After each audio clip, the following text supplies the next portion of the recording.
मालती जोशी जी की कथा कथन की श्रृंखला में आज सुनिए उनकी लिखी हुई मित्रता को परिभाषित करती हुई एक बेहद सुंदर कहानी, सहेलियां।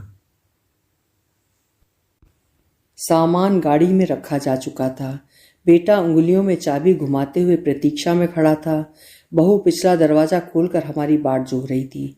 जैसे ही हम लोग गेट के पास पहुंची, बहू ने सविता का हाथ थामा और एहतियात से गाड़ी में बिठा दिया। उसके दरवाजा बंद करने से पहले मैंने भीतर मुंह डालकर कहा, संभल कर जाना और पहुंचते ही फोन करना। मतलब तुम स्टेशन पर नहीं आ रही हो? बहू ने कहा, मम्मी जी तो कभी किसी को छोड़ने नहीं जाती। मैंने सफाई दी, अरे वहां भीड़ में ना मेरा जी घबराने लगता है, खड़े खड़े पैर भी दर्द करने लगते हैं। खुदा जब हुस्न देता है नजाकत आ ही जाती है। चुप करो, मैंने डांट लगाई। मेरी उम्र का न सही, मेरे बच्चों का तो ख्याल करो। वो मुस्कुरा दी। बहू ने कितना कुछ सुना पता नहीं, पर उसने जाहिर नहीं होने दिया। बोली, मौसी जी चलें? इशारा पाकर मैं पीछे हट गई। बहू ने पिछला दरवाजा बंद किया और आगे पति के बगल में जाकर बैठ गई। बेटे ने गाड़ी स्टार्ट की। हम लोगों ने हाथ हिलाए और गाड़ी ने रफ्तार पकड़ ली। कुछ ही क्षणों में वो नजरों से ओझल हो गई। भीतर आकर मैंने गेट बंद किया और एक लंबी सांस ली। निश्चय ही यह मेरी प्रिय सखी के विछोह से निकला उच्छ्वास नहीं था, यह छुटकारे की राहत की सांस थी। पिछले 8 दिनों से मेरे प्राण अधर में अटके हुए थे। हरदम यह खटका बना रहता था कि अब कुछ हुआ ही समझो। पर ईश्वर की कृपा से सप्ताह राजी खुशी बीत गया। सखी सानंद विदा हो गई। राहत की सांस तो लाजमी थी। सबको आश्चर्य होता है, कभी कभी तो मुझे भी हैरत होती है कि आखिर हमारी दोस्ती इतने दिनों निभ कैसे गई। हम दोनों के स्वभाव में 2 ध्रुवों का अंतर है। परिस्थितियां तो हमेशा भिन्न ही थीं, पर इससे हमारी दोस्ती में कभी कोई फर्क नहीं आया। कक्षा 5 से लेकर बीए तक हमारी दांत काटी रोटी थी। बीए के बाद मेरी शादी हो गई। सविता शादी के इंतजार में पड़ती रही, डिग्रियां जुटाती रही। डबल एमए और पीएचडी करने के बाद समस्या और गंभीर हो गई और वो नौकरी करने लगी। कभी कभी तो मुझे लगता है कि उसकी शादी को जानबूझकर टाला जा रहा है ताकि छोटे भाई पढ़ लिख जाएं। अनुरूप दूल्हे की प्रतीक्षा में उसकी उम्र ढलती चली गई। अंत गोत्वा शादी हुई भी, तो एक ऐसे व्यक्ति से जो उससे हर बात में 19 था। लेकिन उस शख्स की हमेशा ये कोशिश रही कि सविता अपने आप को 20 ना समझे। उसका घर वालों ने भी इस अभियान में पूरा सहयोग दिया। बेचारी सविता, उसका जीवन जैसे नर्क बन गया था। जब भी मिलती यही कहती, इससे तो मैं बिन ब्याही भली थी। माँ बाप को कोसती कि अपना बोझ हल्का करने के लिए उन्होंने मुझे कुएं में ढकेल दिया है। यूं देखा जाए तो वो बोझ नहीं थी, अच्छा खासा कमा रही थी। पर इसी बात को लेकर नाते रिश्तेदार, अड़ोसी पड़ोसी, माता पिता को कोसते थे, तो उन्होंने जैसा लड़का मिला उसी के साथ उसकी गांठ बांध दी। शादी की फलश्रुति कुछ भी नहीं हुई। निसंतान होने का भी उसे मलाल नहीं था। कहती, ऐसे व्यक्ति की संतान को मैं कभी प्यार नहीं कर सकती। 15 साल तक अनेक मानसिक प्रताड़नाएं झेलने के बाद उसके वैवाहिक जीवन की इतिश्री हुई। उसके पति की मृत्यु के बाद मैं मिलने गई थी। बोली, दूसरों के सामने मुझे नाटक करना पड़ता है, पर तुमसे झूठ नहीं बोलूंगी। इतने सालों से घुट घुट के जी रही हूं मैं। अब लगता है कि खुलकर सांस ले सकूंगी। महीना सवा महीना होते ही उसने परिवार वालों को बाहर का रास्ता दिखा दिया। मकान सरकारी था, उसके नाम पर था। घर छोड़ने के अलावा घर वालों के सामने दूसरा रास्ता ही नहीं था। उसके बाद वो फिर से साल में 1 आध बार मेरे यहाँ आने लगी। हम लोग खूब मौज मस्ती करते। कहती, तुम्हारे यहाँ आकर मेरी बैटरी चार्ज हो जाती है। पिछले वर्ष जब मुझ पर वज्रपात हुआ तो वो दौड़ी आई थी। मुझे गले लगाकर बोली थी, अनु, ईश्वर के आगे किसी का वश नहीं चलता, पर यह तो सोचो तुम्हारे पास कितनी मधुर यादें हैं। तुम तो उन्हीं के सहारे पूरी जिंदगी काट सकती हो, पर मुझे देखो, मैं तो एकदम कंगाल हूँ, फिर भी जी रही हूँ।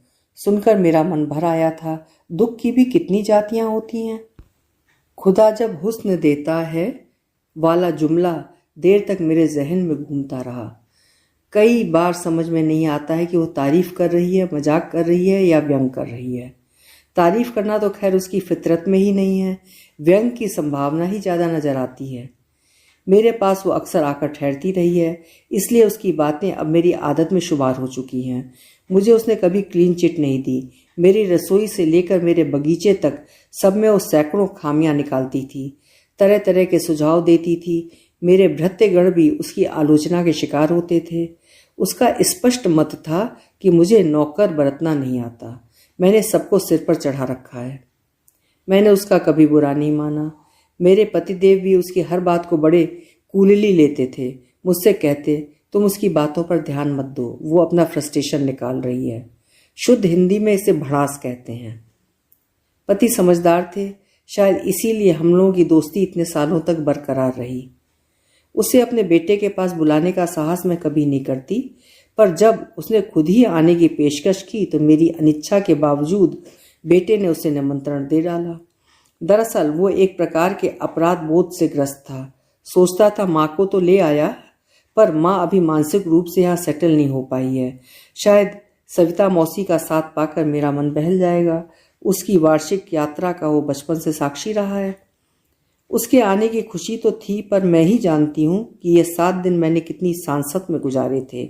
हर बार डर लगता था कि कहीं बहू को उसकी तीखी जबान का स्वाद ना चखना पड़े। वैसे मैंने उसे आते ही समझा दिया था कि देखो सवी, अब हम सीनियर सिटीजन हो गए हैं, हमारे काम करने के दिन लद गए।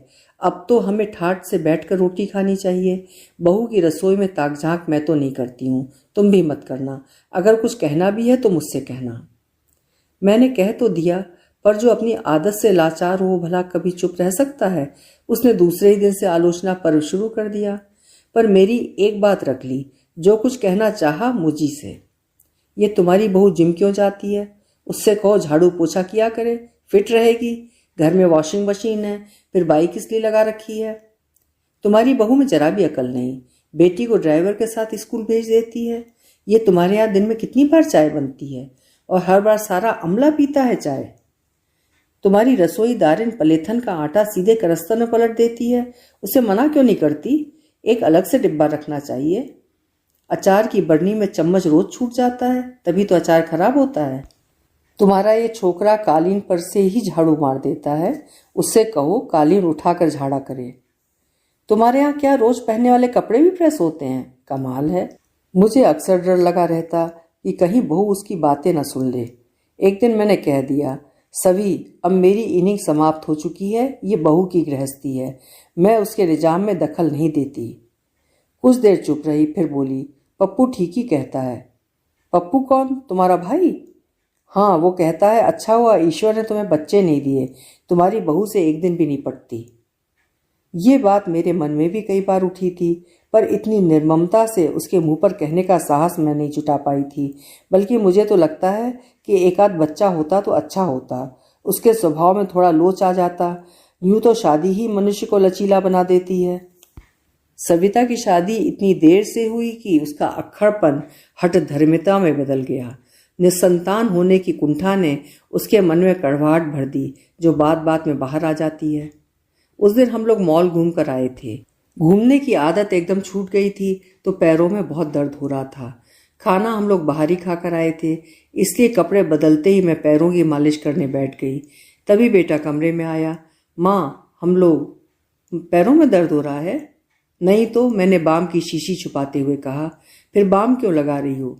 बड़ी लंबी नाक है तुम्हारी, क्या कहने आए थे वो कहो, मैंने टपट कर कहा। हम लोग पिक्चर जा रहे हैं, चाबी लेकर जा रहे हैं, आप लोग आराम से सो जाना। और हाँ, सुबह शायद हम लोग जल्दी ना उठ पाएं, तुम शुभम को 6 बजे जगा देना, उसका टेस्ट है कल। और हाँ, कल आर्थोपेडिक्स वाले के यहाँ चलना ही है, तुम्हारी कोई बात नहीं सुनी जाएगी। अब जाओ भी, नहीं तो शो छूट जाएगा।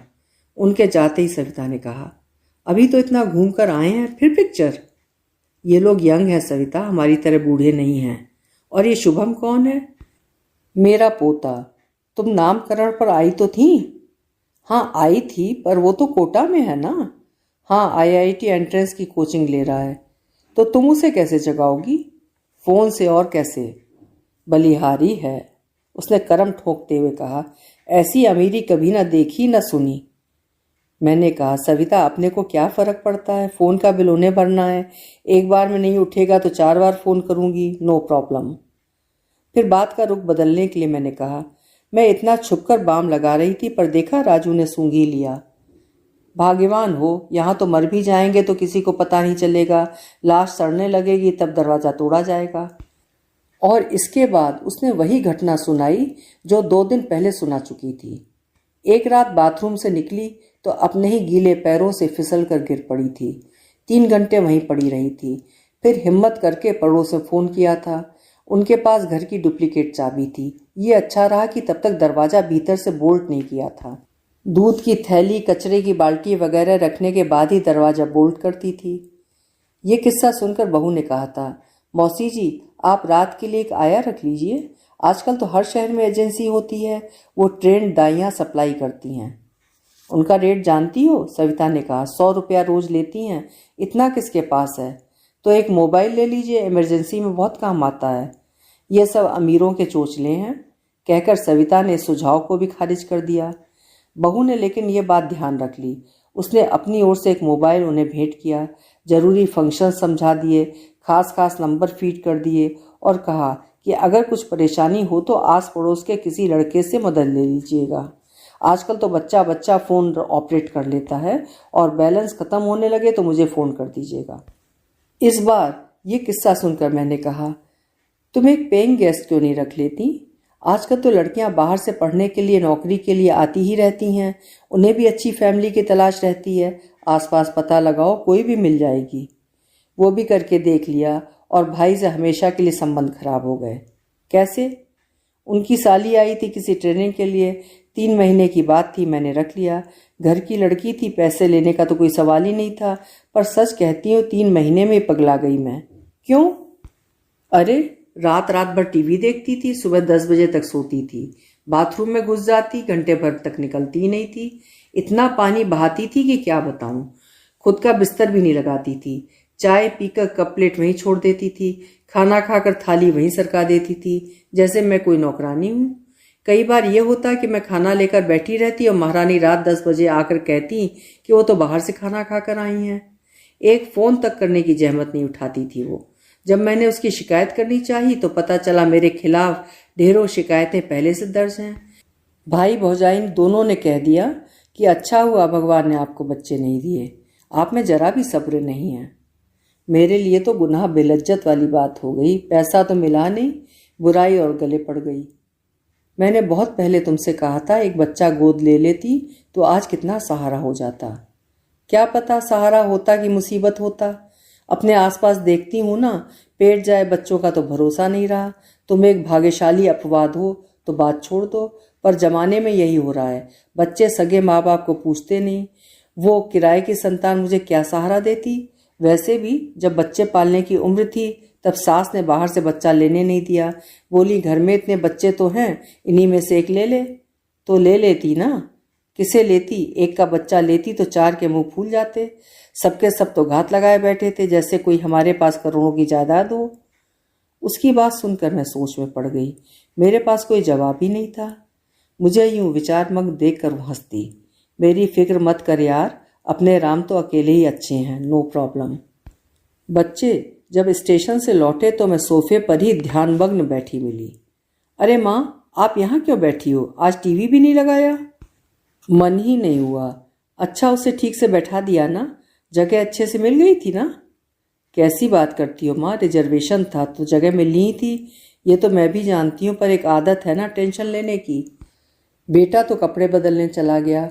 बहू मेरे पास आकर बैठ गई। बोली, मौसी जी बहुत सेंटी हो रही थी। मतलब? बहुत भावुक हो रही थी। मैंने कहा कि मौसी जी फिर से आइएगा, जल्दी आइएगा और बहुत दिनों के लिए आइएगा।